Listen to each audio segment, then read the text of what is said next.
Okay, bismillahirrahmanirrahim. Assalamualaikum warahmatullahi taala wabarakatuh. Kami daripada grup 4 ingin membentangkan tentang kenaikan harga barang.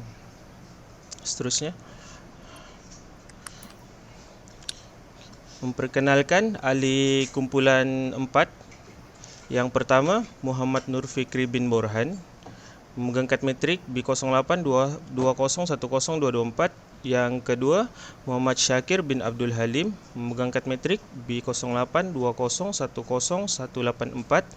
Yang ketiga, Teva Prasan, memegang kad metrik B08-201-0431. Seterusnya,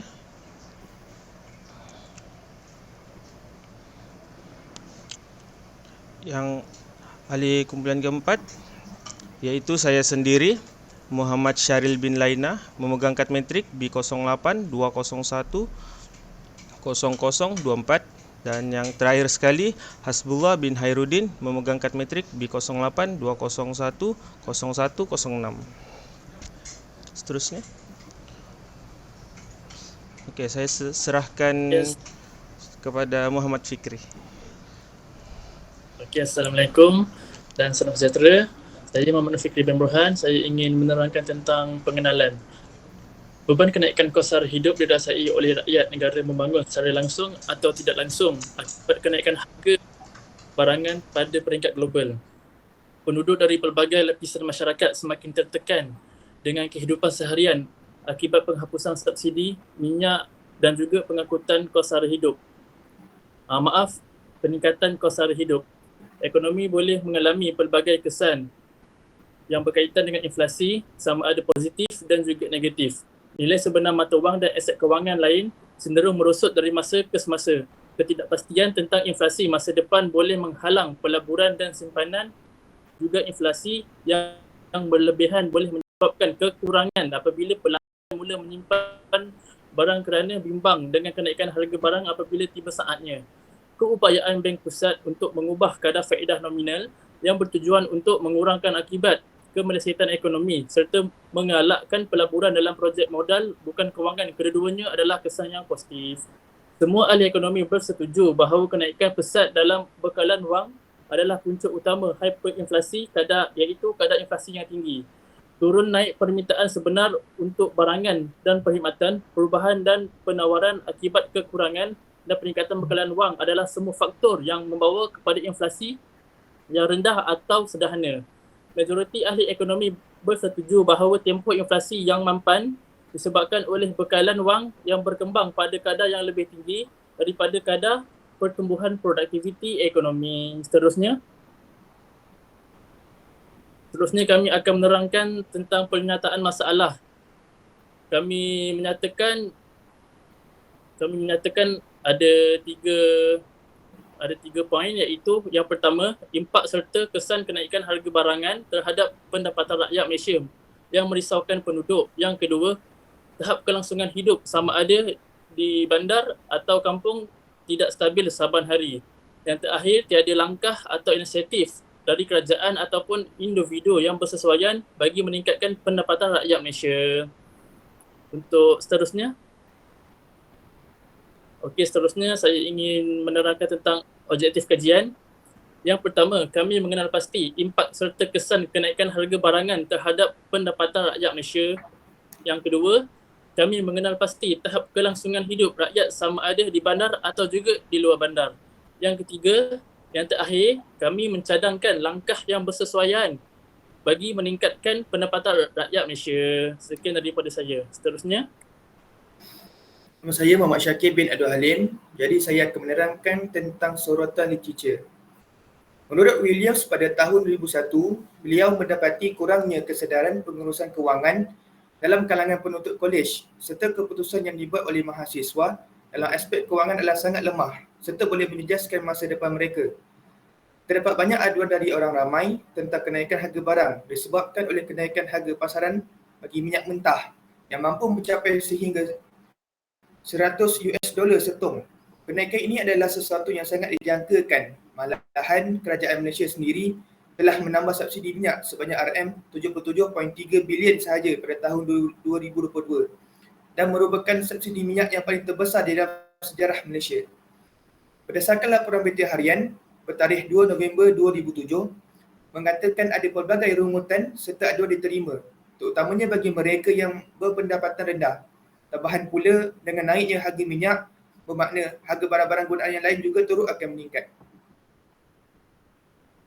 Seterusnya, pembentukan persepsi harga dipengaruhi oleh pendedahan kepada harga rujukan, iaitu harga dalaman dan luaran. Persepsi kualiti, kesedaran jenama, kesetiaan jenama, kebiasaan produk, memori harga lepas dan asimetri maklumat. Mengikut kajian lepas, persepsi harga seterusnya memberi kesan kepada kesanggupan pengguna untuk membayar. Bila dua persepsi harga serta kesanggupan membayar dianggap sebagai langkah berasingan dalam proses kuasa membeli. Jadi menurut kajian lepas, kesanggupan membayar dipengaruhi oleh persepsi keadilan harga. Attitude penerimaan harga, iaitu dengan itu menunjukkan bahawa pengguna sanggup menerima harga dalam julat harga yang dirasakan sebagai win-win situation di antara pembeli dan penjual. Magnitude dan kekerapan pembelian, harga yang dipamerkan, iaitu cara harga dipamerkan, mungkin mencetuskan kesanggupan membayar yang berbeza oleh pengguna dan cara pengiklanan itu sendiri.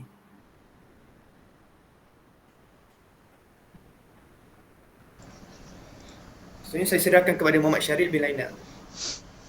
Okey, saya akan membentangkan tentang metodologi kajian. Kajian ini merupakan kajian kuantitatif yang menggunakan borang soal selidik sebagai kutipan data. Populasi dalam kajian ini telah melibatkan pelajar dan orang awam di Universiti Teknikal Melaka Malaysia, UTM dan di sekitarnya. Sampel kajian yang berjaya diambil adalah seramai 32 orang. Saiz sampel kajian pula dibuat melalui Google Form dan disebarkan melalui media sosial seperti WhatsApp, Instagram dan lain-lain. Sampel dibuat sebanyak 50 set. Borang kaji selidik telah disebarkan kepada responden dan pengkaji telah mendapat kembali borang kaji selidik sebanyak 64%. Kesemua borang kaji selidik yang diterima dan dapat digunakan adalah sebanyak 32, iaitu 64%. Seterusnya. Saya serahkan kepada Hasbullah. Terima kasih Syaril. Assalamualaikum, nama saya Hasbullah. Seterusnya kita beralih kepada dapatan kajian dan perbincangan kajian. Seterusnya, untuk perbincangan kajian kami telah menyediakan beberapa soalan untuk melihat respon-respon daripada rakan-rakan ataupun daripada orang awam. Jadi untuk soalan pertama, anda berpuas dengan harga barang di pasaran ini. Jadi seramai 96.9% daripada 32 responden bersetuju bahawa mereka tidak berpuas hati dengan harga barang di pasaran ini.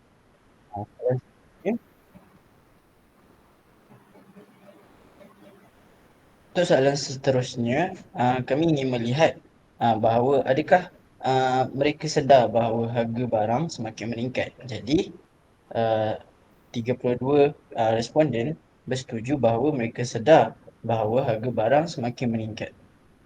Seterusnya, soalan seterusnya adalah faktor berlakunya kenaikan harga barang.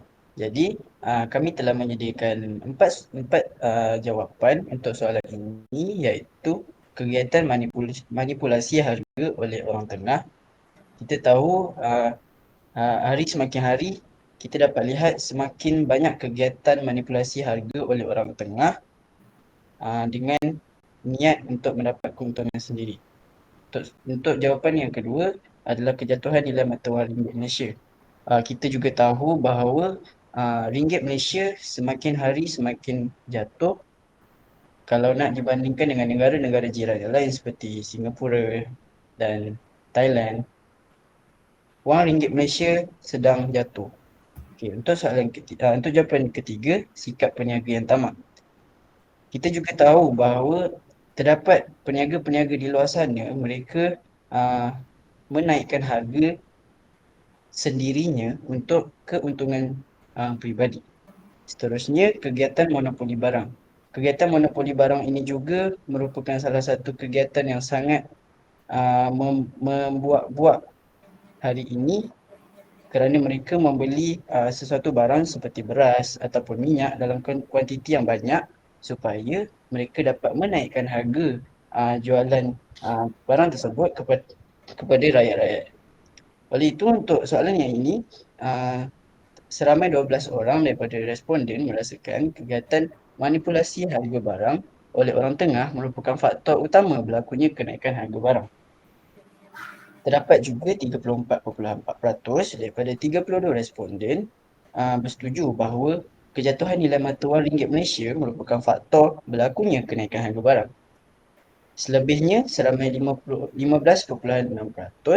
bersetuju bahawa kegiatan monopoli barang merupakan faktor. Ada juga yang bersetuju bahawa sikap peniaga yang tamak merupakan faktor berlakunya kenaikan harga barang. Seterusnya,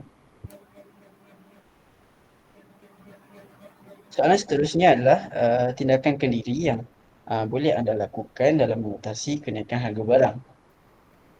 Jadi 71.9% iaitu 23 responden daripada 32 responden yang telah menjawab soalan ini bersetuju bahawa mereka ingin mempraktikkan amalan berjimat cermat supaya mereka dapat mengatasi kenaikan harga barang.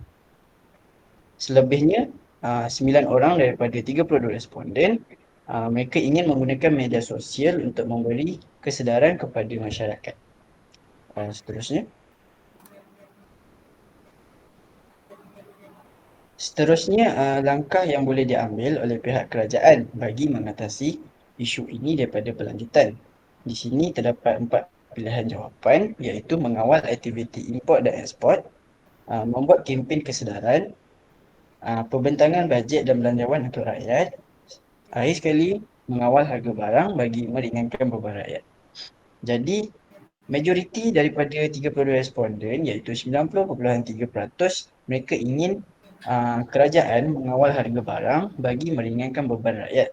Terdapat juga responden yang ingin kerajaan mengawal aktiviti import dan ekspor supaya isu ini tidak berlanjutan lagi.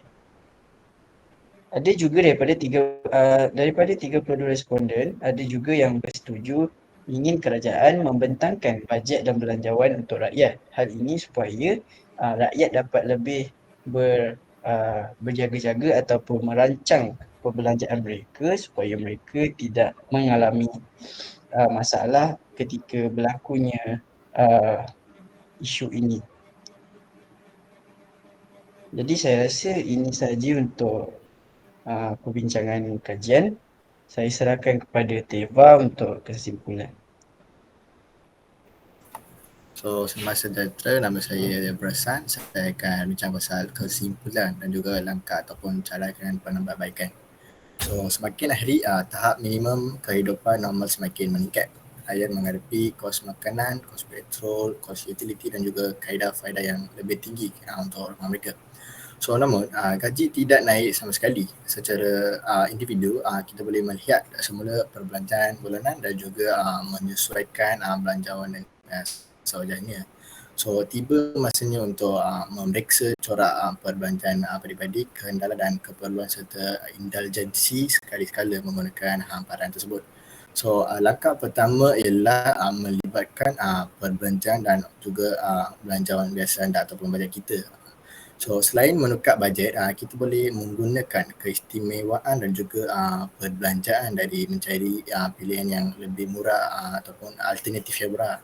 So, pertimbangkan keperluan harian seperti beras, roti, telur dan minyak serta deterjen pakaian, kertas sendal dan juga beg sampah seterusnya. So, dengan membuatkan penambahbaikan berkaitan gaya hidup kita, kita boleh menggunakan wang yang berlebihan yang untuk perkara yang diperlukan. So, sama ada pembayaran bil tepat pada masa atau hanya meningkatkan simpan kecemasan. Sebagai pilihan terakhir, kita boleh meningkatkan pendapatan bulanan dengan mengambil kerja sampingan sebagai pendapatan tambahan. Dengan meningkatkan kemahiran, kita boleh meningkat peluang untuk menerima kenaikan gaji ataupun juga mungkin pekerjaan yang lebih baik. So, potensi mendapat pendapatan anda meningkat apabila anda berkembang secara peribadi. So, jadi kuasa beli anda boleh bertahan daripada akibat inflasi. So, oleh itu sama ada cara kita membelanjakan wang kita atau cara kita menggunakan kemahiran kita adalah perkara yang boleh kita lakukan. So dengan menyediakan diri dengan perisai yang lebih hebat dalam bentuk amalan kewangan yang bijak dan prospek kejayaan yang lebih baik. So kita perlu meletakkan diri untuk masa depan kewangan yang lebih baik. So itu saja daripada kumpulan kita. Terima kasih.